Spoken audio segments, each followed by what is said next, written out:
Technique easy এডুকেশনের পক্ষ থেকে তোমাদের জন্য রইল অনেক অনেক শুভকামনা। আশা করি তোমরা অনেক বেশি ভালো আছো। আমি এখনকার পর্বে বর্গক্ষেত্রের ক্ষেত্রফল, পরিসীমা ও কর্ণের দৈর্ঘ্য নির্ণয়ের যে সূত্র আছে সেই সূত্র নিয়ে আলোচনা করব এবং সূত্রগুলো কিভাবে আসে সেগুলো নিয়ে বিস্তারিত তোমাদের প্রমাণ করে দেখাবো। দেখো যে ব্যাপারটা সেটা হলো বর্গ কাকে বলে, যে চতুর্ভুজের চারটি বাহুই সমান এবং কোণগুলো সমকোণ তাকে বলা হয় বর্গক্ষেত্র। দেখো যে ব্যাপারটা এ বি সি ডি একটি বর্গক্ষেত্র, কারণ এই এ বি বাহু ইকুয়াল টু বিসি বাহু ইকুয়াল টু সিডি বাহু ইকুয়াল টু ডিএ বাহু, মানে প্রত্যেকটা বাহুই হচ্ছে সমান এবং হচ্ছে এই কোণগুলা এই কোণ সমান এই কোণ সমান এই কোণ সমান এই কোণ সমান 90 ডিগ্রি বা এক সমকোণ। তার মানে বর্গ কাকে বলে, যে চতুর্ভুজের চারটি বাহু সমান এবং কোণগুলো সমকোণ তাকে বলা হয় বর্গ। এখন দেখো যে ব্যাপারটা বর্গক্ষেত্রের আমরা ক্ষেত্রফল নির্ণয় করব, তাহলে লিখব হচ্ছে এ বি সি ডি বর্গক্ষেত্রের প্রতি বাহুর দৈর্ঘ্য A B equal to A, BC equal to A, CD equal to A, DA equal to A এবং কর্ণ এসি ইকুয়াল টু ডি। কর্ণ এসি বর্গক্ষেত্রটিকে দুটি সমান ত্রিভুজ ক্ষেত্রে বিভক্ত করে। অতএব বর্গক্ষেত্র এ বি সি ডি এর ক্ষেত্রফল সমান 2 ইন্টু ত্রিভুজ এ বি সি এর ক্ষেত্রফল। দেখো যে ব্যাপারটা বর্গক্ষেত্র এ বি সি ডি এর ক্ষেত্রফল সমান হবে, দেখো যে ব্যাপারটা এই এসি কর্ণ হচ্ছে বর্গক্ষেত্রটিকে দুটি সমান দুটি ত্রিভুজ ক্ষেত্রে বিভক্ত করে। তাহলে এ বি সি ডি বর্গক্ষেত্রের ক্ষেত্রফল ইকুয়াল টু হবে হচ্ছে এই ত্রিভুজ আর এই ত্রিভুজ সমান, তার মানে 2 ইন্টু ত্রিভুজ এ বি সি এর ক্ষেত্রফল, মানে এই ত্রিভুজ আর এই ত্রিভুজ যেহেতু সমান তাহলে বর্গক্ষেত্রের ক্ষেত্রফল হবে হচ্ছে 2 ইন্টু ত্রিভুজ এ বি সি এর ক্ষেত্রফল ইকুয়াল টু 2 ইন্টু ত্রিভুজ এ বি সি এর ক্ষেত্রফল সমান হাফ ইন্টু দৈর্ঘ্য গুণ প্রস্থ বা ভূমি গুণ উচ্চতা। তার মানে এই বাহু গুণ এই বাহু, তার মানে লিখবো হাফ ইন্টু এ ইন্টু এ ইন্টু এ। দেখো 2 আর 2 কাটা থাকে হচ্ছে এ স্কোয়ার, এ স্কোয়ার মানে হচ্ছে এ মানে হচ্ছে বাহুর দৈর্ঘ্য, তার মানে বাহুর দৈর্ঘ্য এরপরে আমরা হোল স্কোয়ার দিব। তার মানে আমরা বর্গক্ষেত্র এ বি সি ডি এর ক্ষেত্রফল সমান হচ্ছে বাহুর দৈর্ঘ্য স্কোয়ার, মানে বর্গক্ষেত্রের চার বাহু যেহেতু সমান তাহলে যে মানে এক বাহুকে যদি আমরা স্কোয়ার করি তাহলে বর্গক্ষেত্রের ক্ষেত্রফল পাই। তার মানে বর্গক্ষেত্রের ক্ষেত্রফল হচ্ছে বাহুর দৈর্ঘ্য স্কোয়ার। এখন আসো যে ব্যাপারটা সেটা হলো পরিসীমা নির্ণয়। বর্গক্ষেত্রের পরিসীমা, দেখো বর্গক্ষেত্রের পরিসীমা সমান হবে হচ্ছে এই বাহু প্লাস এই বাহু প্লাস এই বাহু প্লাস এই বাহু, মানে চারটা বাহু আমরা যোগ করলে এই বর্গক্ষেত্রের পরিসীমা পাবো। তাহলে তার মানে আমরা লিখতে পারি এ প্লাস এ সমান আসে হচ্ছে 4a। 4a বলতে যে ব্যাপারটা সেটা হলো 4 ইন্টু বাহুর দৈর্ঘ্য। দেখো বাহুর দৈর্ঘ্যের সাথে যদি আমরা 4 দ্বারা গুণ করলে বর্গক্ষেত্রের পরিসীমা পাই। দেখো বর্গক্ষেত্রের পরিসীমার সূত্র হচ্ছে 4a, মানে 4 ইন্টু এক বাহুর দৈর্ঘ্য বা বাহুর দৈর্ঘ্য। এরপরে আসো কর্ণের দৈর্ঘ্য নির্ণয়। দেখো এ বি সি এই ত্রিভুজটা হচ্ছে সমকোণী ত্রিভুজ, তাহলে আমরা সমকোণী ত্রিভুজ এ বি সি হতে পাই সমকোণী ত্রিভুজের এই বি কোণটা হচ্ছে 90 ডিগ্রি, 90 ডিগ্রির বিপরীত বাহু হচ্ছে অতিভুজ, তার মানে অতিভুজ স্কোয়ার ইকুয়াল টু এই বাহু স্কোয়ার প্লাস এই বাহু স্কোয়ার। তারপরে আমরা লিখতে পারি A C square equal to A B square plus BC square, A B square plus BC square, বা এসি সমান আমরা ধরেছি হচ্ছে ডি, তার মানে D square equal to A B সমান হচ্ছে এ যেহেতু স্কোয়ার আছে তাই স্কোয়ার, আর বিসি সমান হচ্ছে এ কারণ প্রতি বাহুর দৈর্ঘ্য সমান।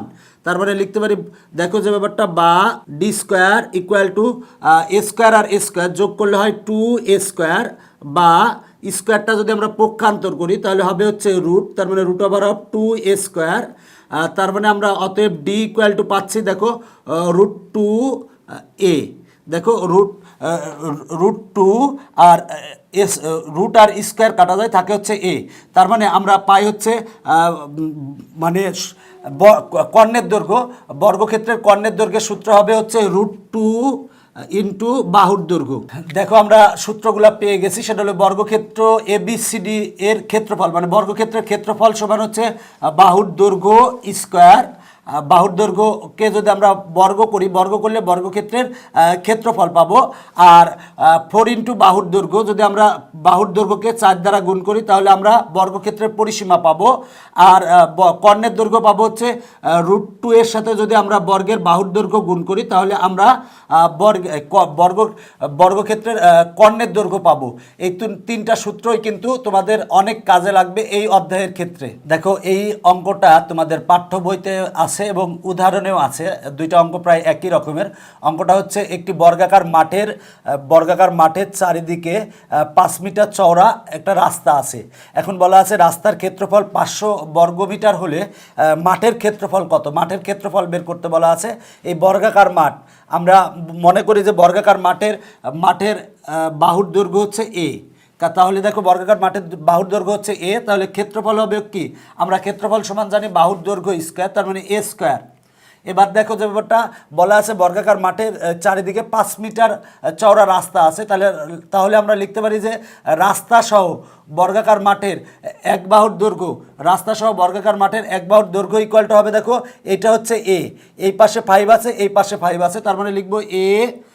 যেহেতু বাইরে বর্গাকার মাঠের বাইরে হলো রাস্তা আছে, তাহলে যদি ভিতরে হতো তাহলে বিয়োগ হতো, বাইরে যেহেতু তাই যোগ হবে, তার মানে প্লাস এ প্লাস, দেখো দুই পাশ যেহেতু তাহলে হবে হচ্ছে 2 ইন্টু 5 ইকুয়াল টু হবে হচ্ছে এ প্লাস 10। এটা হচ্ছে রাস্তা সহ বর্গাকার মাঠের এক বাহুর দৈর্ঘ্য এ প্লাস 10 হোল স্কোয়ার, মানে এইটার স্কোয়ার করলে রাস্তা সহ বর্গাকার মাঠের ক্ষেত্রফল পাবো। এইটা হলো রাস্তা সহ বর্গাকার মাঠের ক্ষেত্রফল, আর এটা হলো বর্গাকার মাঠের ক্ষেত্রফল। তাহলে রাস্তা সহ বর্গাকার মাঠের ক্ষেত্রফল থেকে আমরা বর্গাকার মাঠের ক্ষেত্রফল যদি বিয়োগ করি, মানে টোটালটার ক্ষেত্রফল থেকে ভিতরের ক্ষেত্রফলটা বিয়োগ করলে আমরা রাস্তার ক্ষেত্রফল পাবো। তার মানে রাস্তার ক্ষেত্রফল হবে এ প্লাস 10 এরপরে হোল স্কোয়ার, মানে টোটাল রাস্তা সহ বর্গাকার মাঠের ক্ষেত্রফল বিয়োগ বর্গাকার মাঠের ক্ষেত্রফল। বর্গাকার মাঠের ক্ষেত্রফল হচ্ছে এ স্কোয়ার। দেখো যে ব্যাপারটা এটা সমান হবে হচ্ছে রাস্তার ক্ষেত্রফল দেওয়া আছে 500 বর্গমিটার। তাহলে দেখো এটা আমরা যদি এ প্লাস বি হোল স্কোয়ারের সূত্র বসিয়ে ক্যালকুলেশন করলে আমরা এ সমান পাবো। এ মানে হচ্ছে বর্গাকার মাঠের এক বাহুর দৈর্ঘ্য, একে যদি স্কোয়ার করি তাহলে বর্গাকার মাঠের ক্ষেত্রফল খুব সহজেই পেয়ে যাব। দেখো অঙ্কটা আমি আরেকবার বলতেছি, প্রশ্নে বলা আছে একটি বর্গাকার মাঠের চারিদিকে 5 মিটার চওড়া একটি রাস্তা আছে। যদি রাস্তার ক্ষেত্রফল 500 বর্গ মিটার হয় তবে মাঠের ক্ষেত্রফল নির্ণয় করো। তাহলে প্রথমে বলবো, মনে করি বর্গাকার মাঠের বাহুর দৈর্ঘ্য সমান এ, তাহলে বর্গাকার মাঠের ক্ষেত্রফল সমান এ স্কোয়ার। এবার রাস্তা সহ বর্গাকার মাঠের এক বাহুর দৈর্ঘ্য, দেখো যে ব্যাপারটা এ প্লাস এই পাশে 5 এই পাশে 5, তার মানে এ প্লাস 2 ইন্টু 5 সমান আসে এ প্লাস 10। তাহলে রাস্তা সহ বর্গাকার মাঠের ক্ষেত্রফল হবে হচ্ছে এ প্লাস 10 হোল স্কোয়ার। এখন দেখো যে ব্যাপারটা রাস্তা সহ বর্গাকার মাঠের ক্ষেত্রফল থেকে, মানে টোটালটার ক্ষেত্রফল থেকে বর্গাকার মাঠের ক্ষেত্রফল, মানে এই ভিতরের বর্গাকার মাঠের ক্ষেত্রফল যদি বিয়োগ করি তাহলে আমরা পাবো রাস্তার ক্ষেত্রফল। তার মানে এইটা বিয়োগ এইটা ইকুয়াল টু পাবো হচ্ছে 500। এবার ক্যালকুলেশন এ প্লাস বি হোল স্কোয়ারের সূত্র বসিয়ে ক্যালকুলেশন করলে আমরা এর মান পাবো। এ মানে হচ্ছে বর্গাকার মাঠের প্রতি বাহুর দৈর্ঘ্য, এটারে আমরা বর্গ করলেই বর্গাকার মাঠের ক্ষেত্রফল পাবো। এখন তোমাদের যে অঙ্কটা বলবো সেই অঙ্কটা তোমাদের পাঠ্য বইতেও আছে এবং উদাহরণেও একই অঙ্ক আছে। বলা আছে যে একটি আয়তক্ষেত্রের ক্ষেত্রফল 160 বর্গমিটার, এর দৈর্ঘ্য যদি 6 মিটার কম হয় তবে এটি বর্গক্ষেত্র হয়। আয়তক্ষেত্রের দৈর্ঘ্য প্রস্থ নির্ণয় করো। দেখো যে ব্যাপারটা সেটা হলো এই একটা আয়তক্ষেত্র, আমরা যদি একটা আয়তক্ষেত্র আঁকি, দেখো এই একটা আয়তক্ষেত্র মনে করো। তো আয়তক্ষেত্রের বলা আছে যে ক্ষেত্রফল 160 বর্গমিটার। এরপরে বলা আছে আয়তক্ষেত্রের দৈর্ঘ্য যদি 6 মিটার কম হয়, এই আয়তক্ষেত্রটার দৈর্ঘ্য যদি 6 মিটার কম হয়, দেখো দৈর্ঘ্য যদি 6 মিটার কম হয়, মনে করো এইটা হচ্ছে 6 মিটার, এই দৈর্ঘ্য যদি 6 মিটার কম হয় তাহলে এটি বর্গক্ষেত্র হয়। তাহলে দেখো আয়তক্ষেত্রের দৈর্ঘ্য যদি আমরা এক্স ধরি আর প্রস্থ যদি ওয়াই ধরি, তাহলে আমরা এক্স ওয়াই ইকুয়াল টু পাই হচ্ছে 160। কারণ বলা আছে আমরা আয়তক্ষেত্রের, দেখো যে ব্যাপারটা আয়তক্ষেত্রের দৈর্ঘ্য হচ্ছে এক্স ধরছি, প্রস্থদর্শী ওয়াই, তাহলে আয়তক্ষেত্রের ক্ষেত্রফল সমান আমরা জানি হচ্ছে দৈর্ঘ্য গুণ প্রস্থ, মানে এক্স ওয়াই। তাহলে ক্ষেত্রফল দেওয়া আছে হচ্ছে আয়তক্ষেত্রের ক্ষেত্রফল সমান হচ্ছে এক্স ওয়াই ইকুয়াল টু দেওয়া আছে 160। তাহলে আমরা এটারে 1 নং দিলাম, এবার এটা হচ্ছে প্রথম শর্ত মতে। আর দ্বিতীয় শর্ত মতে বলা আছে, আগে দেখো যে ব্যাপারটা, এটা দৈর্ঘ্য হচ্ছে এক্স, দৈর্ঘ্য হচ্ছে এক্স, এই পর্যন্ত হচ্ছে এক্স, আর প্রস্থ হচ্ছে ওয়াই, প্রস্থ হচ্ছে ওয়াই। তো এখন দেখো যে ব্যাপারটা বলা আছে, দৈর্ঘ্য যদি 6 মিটার কম হয়, মানে এই দৈর্ঘ্য যদি 6 মিটার কম হয়, এটুক হলো 6, তার মানে দৈর্ঘ্য 6 মিটার কম হলে আমরা এইটুক কত পাবো, সেটা হলো x-6 পাবো। দৈর্ঘ্য যদি 6 মিটার কম হয় তাহলে এটি বর্গক্ষেত্র হয়। দেখো বর্গক্ষেত্র হলে দৈর্ঘ্য আর প্রস্থ সমান হবে, তার মানে y হবে হচ্ছে x-6। এখন আমরা y=x-6 আমরা 1 নংয়ে বসাই দেবো, এটা 2 নং সমীকরণ দেবো, দ্বিতীয় শর্ত যেহেতু। y=x-6 আমরা 1 নং সমীকরণ বসাবো, বসালে x এর মান পাবো, x এর মান আমরা 2 নংয়ে বসালে y এর মান পাবো। x আর y হচ্ছে আয়তকার ক্ষেত্রের দৈর্ঘ্য আর প্রস্থ, তার মানে আয়তক্ষেত্রের দৈর্ঘ্য আর প্রস্থ বের হয়ে গেল। পাঠ্য বইয়ের প্রতিটা লেকচার তোমরা দেখবা আশা করি, এবং পরবর্তী লেকচার দেখার আমন্ত্রণ জানিয়ে এখানেই পর্ব শেষ করছি। পরবর্তীতে আবার দেখা হবে। Bye bye.